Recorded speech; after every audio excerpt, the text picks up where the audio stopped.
Hello, ladies and gentlemen. My name is Jerry Hicks, also known as the Dark Wolf. I appreciate everybody coming back for yet another installment of the Christmas Story series. This is going to be a little different than your average Christmas story. You see, on December 10th on the Darkwolfs Den Show, we covered the fact that the Victorian era actually had a lot of Christmas ghost stories. That was a tradition that they used to practice, was telling ghost stories around the fire. And it's a tradition that I am doing my best to resurrect. So with that said, ladies and gentlemen, here is the fourth installment of our Christmas story series and the first installment of the Christmas ghost stories. I present to you Smee.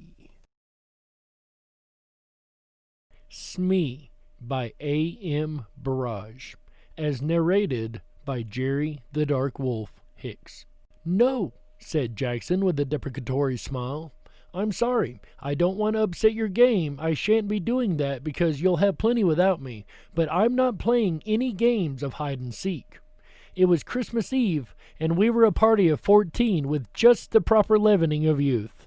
We had dined well. It was the season for childish games, and we were all in the mood for playing them.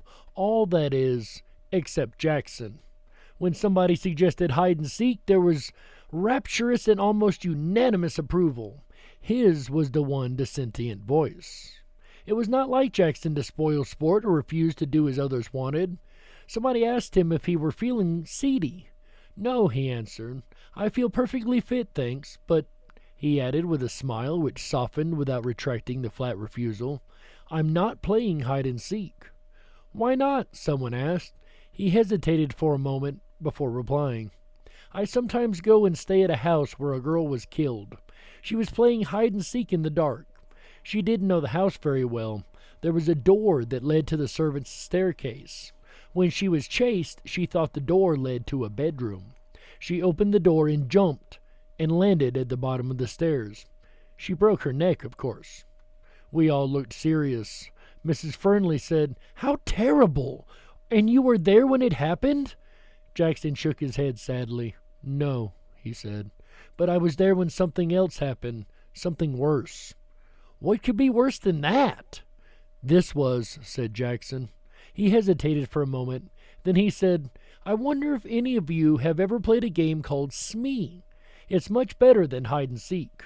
The name comes from It's Me, of course. Perhaps you'd like to play it instead of hide and seek. Let me tell you the rules of the game. Every player is given a sheet of paper. All the sheets except one are blank. On the last sheet of paper is written Smee. Nobody knows who Smee is except Smee himself or herself. You turn out the lights, and Smee goes quietly out of the room and hides. After a time, the others go off and search for Smee, but of course they don't know who they're looking for. When one player meets another, he challenges him by saying Smee. The other player answers Smee, and they continue searching. But the real Smee doesn't answer when someone challenges. The second player stays quietly beside him. Presently, they will be discovered by a third player. He will challenge and receive no answer, and he will join the first two. This goes on until all the players are in the same place. The last one to find Smee has to pay a forfeit. It's a good, noisy, amusing game. In a big house, it often takes a long time for everyone to find Smee. Perhaps you'd like to try. I'll happily pay my forfeit and sit here by the fire while you play." "It sounds a good game," I remarked. "Have you played it too, Jackson?" "Yes," he answered. "I played it in the house that I was telling you about." "And she was there, the girl who broke—" No, said someone else. "He told us he wasn't there when she broke her neck." Jackson thought for a moment. "I don't know if she was there or not. I'm afraid she was. I know that there were 13 of us playing the game, and there were only 12 people in the house, and I didn't know the dead girl's name. When I heard that whispered name in the dark, it didn't worry me. But I tell you, I'm never going to play that kind of game again.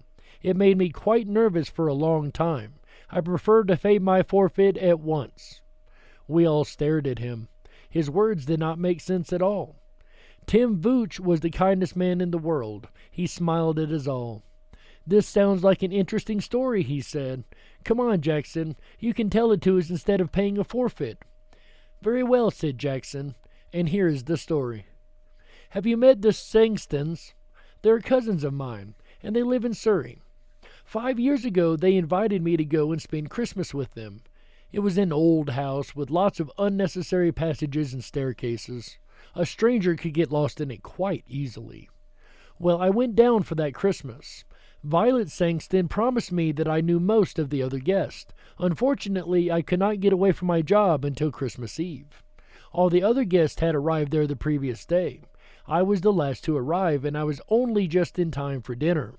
I said hello to everyone I knew, and Violet Sangston introduced me to people that I didn't know. Then it was time to go into dinner. That is perhaps why I didn't hear the name of a tall, dark-haired, handsome girl whom I hadn't met before. Everyone was in a rather hurry, and I'm always bad at catching people's names. She looked cold and clever. She didn't look at all friendly, but she looked interesting, and I wondered who she was. I didn't ask because I was sure that someone would speak to her by name during the meal. Unluckily, however, I was a long way from her table. I was sitting next to Mrs. Gorman, and as usual, Mrs. Gorman was being very bright and amusing. Her conversation is always worth listening to, and I completely forgot to ask the name of the dark, proud girl. There were 12 of us, including the Sangstons themselves. We were all young, or trying to be young. Jack and Violet Sangston were the oldest, and their 17-year-old son Reggie was the youngest. It was Reggie who suggested Smee when the talk turned to games. He told us the rules of the game, just as I've described them to you. Jack Sangston warned us all. If you're going to play games in the dark, he said, please be careful of the back stairs on the first floor. A door leads to them, and I've often thought about taking the door off. In the dark, a stranger to the house could think they were walking into a room. A girl really did break her neck on those stairs. I asked how it happened. It was about 10 years ago, before we came here. There was a party, and they were playing hide and seek. The girl was looking for somewhere to hide. She heard somebody coming and ran along the passageway to get away. She opened the door, thinking it led to a bedroom. She planned to hide in there until the seeker had gone. Unfortunately, it was the door that led to the back stairs. She fell straight down to the bottom of the stairs. She was dead when they picked her up. We all promised to be careful. Mrs. Gorman even made a little joke about living to be 90. You see, none of us had known the poor girl, and we did not want to feel sad on Christmas Eve. Well, we all started the game immediately after dinner. Young Reggie Sangston went round making sure all the lights were off, except the one in the servants' room and in the sitting room where we were. We then prepared 12 sheets of paper. 11 of them were blank, and one of them had Smee written on it. Reggie mixed them all up, then we each took one. The person who got the paper with Smee on it had to hide. I looked at mine and saw that it was blank. A moment later, all the electric lights went out. In the darkness, I heard someone moving very quietly to the door. After a minute, somebody blew a whistle, and we all rushed to the door. I had no idea who was Smee. For 5 or 10 minutes, we were all rushing up and down passages and in and out of rooms, challenging each other and answering, Smee? Smee! After a while, the noise died down, and I guessed that someone had found Smee. After a time, I found a group of people all sitting on some narrow stairs. I challenged and received no answer, so Smee was there. I hurriedly joined the group. Presently, 2 more players arrived. Each one was hurrying to avoid being last. Jack Sangston was last and was given a forfeit. I think we're all here now, aren't we? He remarked. He lit a match, looked up the staircase, and began to count. 9, 10, 11, 12, 13, he said, and then laughed. That's silly. There's one too many. The match went out, and he lit another and began to count. He got as far as 12, then he looked puzzled. There are 13 people here, he said. I haven't counted myself yet. Oh, nonsense, I laughed. You probably began with yourself, and now you want to count yourself twice. His son took out his electric torch. It gave a better light than the matches, and we all began to count. Of course, there were 12 of us. Jack laughed. Well, he said, I was sure I counted 13 twice. From halfway up the stairs, Violet Sangston spoke nervously. I thought there was somebody sitting 2 steps above me. Have you moved, Captain Ransom? The captain said that he hadn't, but I thought there was somebody sitting between Mrs. Sangston and me. Just for a moment there was an uncomfortable something in the air. A cold finger seemed to touch us all. For that moment we all felt that something odd and unpleasant had just happened, and was likely to happen again. Then we laughed at ourselves and at each other, and we felt normal again. There were only 12 of us, and that was that. Still laughing, we marched back down to the sitting room to begin again. This time I was Smee. Violet Sangston found me while I was searching for a hiding place. That game didn't last long at all. Soon there were 12 people, and the game was over. Violet was cold and wanted her jacket. Her husband went up to their bedroom to fetch it. As soon as he'd gone, Reggie touched me on the arm. He was looking pale and sick. "Quick," he whispered. "I've got to talk to you. Something horrible has happened." We went into the breakfast room. "What's the matter?" I asked. "I don't know. You were Smee last time, weren't you?" Well, of course I didn't know who Smee was. While Mother and the others ran to the west side of the house and found you, I went east. There's a deep clothes cupboard in my bedroom. It looked like a good hiding place. I thought that perhaps Smee might be there. I opened the door in the dark and touched somebody's hand. "Smee," I whispered. There was no answer. I thought I'd found Smee. Well, I don't understand it, but I suddenly had a strange, cold feeling. I can't describe it, but I felt that something was wrong. So I turned on my electric torch, and there was nobody there. Now I am sure I touched a hand, and nobody could get out of the cupboard because I was standing in the doorway. What do you think? "You imagined you touched a hand," I said. He gave a short laugh. "I knew you would say that," he said. "Of course I imagined it. That's the only explanation, isn't it?" I agreed with him. I could see that he still felt shaken. Together we returned to the sitting room for another game of Smee. The others were all ready and waiting to start again. Perhaps it was my imagination, although I'm almost sure that it was not. But I had a feeling that nobody was really enjoying the game anymore. But everybody was too polite to mention it. All the same, I had the feeling that something was wrong. All the fun had gone out of the game. Something deep inside me was trying to warn me. "Take care," it whispered. "Take care." There was some unnatural, unhealthy influence at work in the house. Why did I have this feeling? Because Jack Sangston had counted 13 people instead of 12? Because his son imagined he had touched someone's hand in an empty cupboard? I tried to laugh at myself, but I did not succeed. Well, we started again. While we were all chasing the unknown Smee, we were all as noisy as ever, but it seemed to me that most of us were just acting. We were no longer enjoying the game. At first I stayed with the others, but for several minutes no Smee was found. I left the main group and started searching on the first floor in the west side of the house. And there, while I was feeling my way along, I bumped into a pair of human knees. I put out my hand and touched a soft, heavy curtain. Then I knew where I was. There were tall, deep windows with window seats at the end of the passage. The curtains reached to the ground. Somebody was sitting in a corner of one of the window seats behind a curtain. Aha, I thought, I've caught Smee. So I pulled the curtain to one side and touched a woman's arm. It was a dark, moonless night outside. I couldn't see the woman sitting in the corner of the window seat. "Smee?" I whispered. There was no answer. When Smee is challenged, he or she does not answer. So I sat down beside her to wait for the others. Then I whispered, "What's your name?" And out of the darkness beside me came the whisper, "Brenda Ford." I did not know the name, but I guessed at once who she was. I knew every girl in the house by name except one, and that was the tall, pale, dark girl. So here she was sitting beside me on the window seat, shut in between a heavy curtain and a window. I was beginning to enjoy the game. I wondered if she was enjoying it too. I whispered one or two rather ordinary questions to her and received no answer. Smee is a game of silence. It is the rule of the game that Smee and the person or persons who have found Smee have to keep quiet. This, of course, makes it harder for the others to find them, but there was nobody else about. I wondered, therefore, why she was insisting on silence. I spoke again and got no answer. I began to feel a little annoyed. Perhaps she's one of those cold, clever girls who has a poor opinion of all men, I thought. She doesn't like me, and she's using the rules of the game as an excuse for not speaking. Well, if she doesn't like sitting here with me, I certainly don't want to sit here with her. I turned away from her. I hope someone finds us soon, I thought. As I sat there, I realized that I disliked sitting beside this girl very much indeed.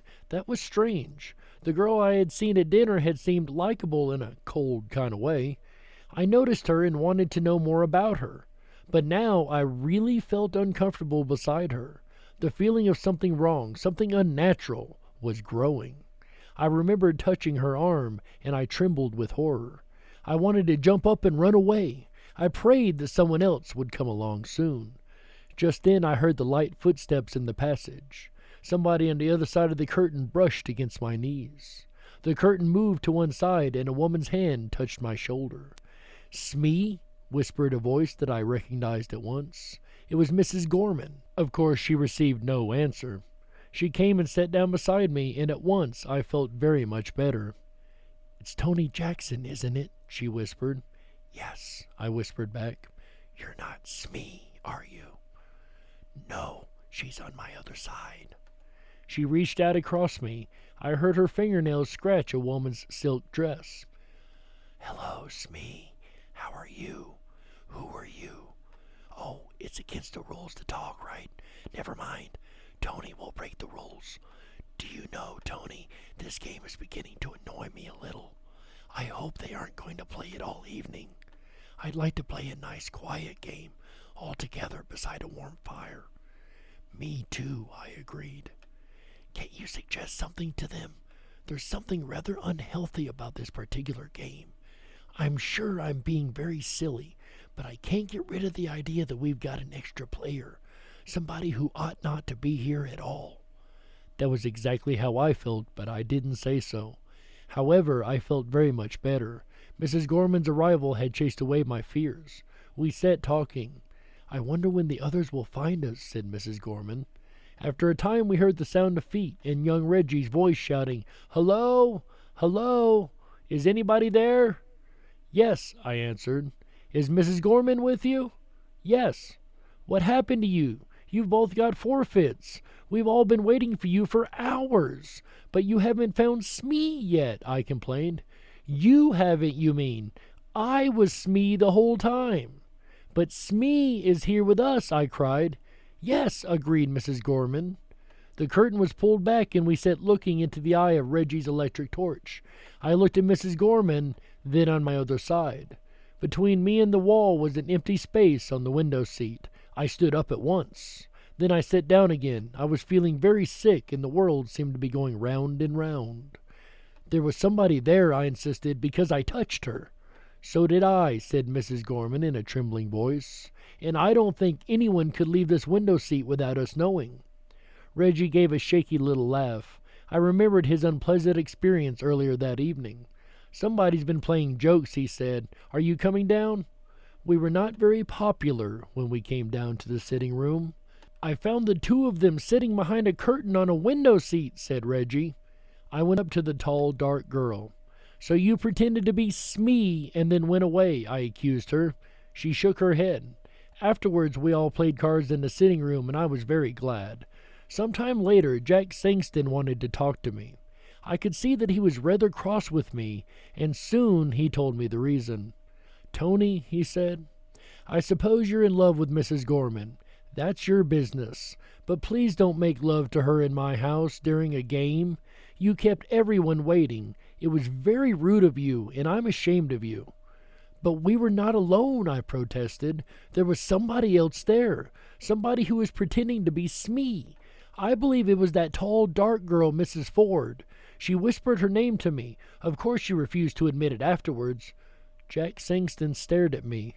"Miss who?" he breathed. "Brenda Ford," she said. Jack put a hand on my shoulder. "Look here, Tony," he said. "I don't mind a joke, but enough is enough. We don't want to worry the ladies. Brenda Ford is the name of the girl who broke her neck on the stairs. She was playing hide-and-seek here 10 years ago." The end. Man, tell me that isn't super creepy, right? And I will be back tomorrow with yet one more installment of a Christmas ghost story, and I would like to suggest that each of you try to resurrect this tradition of telling ghost stories around the fire or around the table, if you will, in modern times, or even around the Zoom in Christmas season. Ladies and gentlemen, that's it for me today. I will see you guys tomorrow. Remember, always stay awake, but dare to dream. Happy holidays, everybody.